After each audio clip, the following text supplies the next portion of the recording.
ഭർത്താവുമായി ദാമ്പത്യ ബന്ധം പുലർത്തുമ്പോഴും അവർ മനസ്സിൽ കാണുന്നത് മറ്റൊരു വ്യക്തിയാണ്.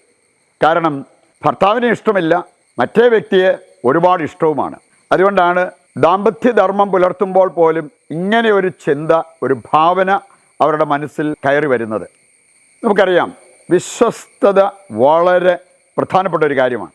ജീവിത പങ്കാളിയോട് വിശ്വസ്തത പുലർത്താനുള്ള വലിയൊരു കടപ്പാട് വിവാഹിതർക്ക് ഉണ്ട്.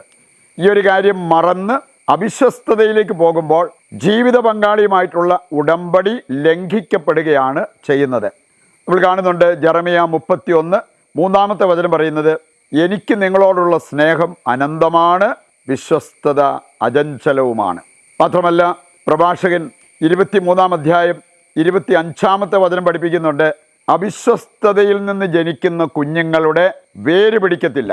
പറയുണ്ട്, ദാമ്പത്യ ജീവിതത്തിൽ വിശ്വസ്തരായി ജീവിക്കുവാൻ, ദൈവത്തോട് വിശ്വസ്തരായി ജീവിക്കുവാൻ നമ്മൾ അങ്ങേയറ്റം ശ്രദ്ധിക്കണം. അപ്പോഴാണ് അനുഗ്രഹിക്കപ്പെട്ട വരും തലമുറ നമുക്കുണ്ടാകുന്നത്. അതിനായി ദൈവം നിങ്ങളെ സമൃദ്ധമായി അനുഗ്രഹിക്കട്ടെ. Have A good day.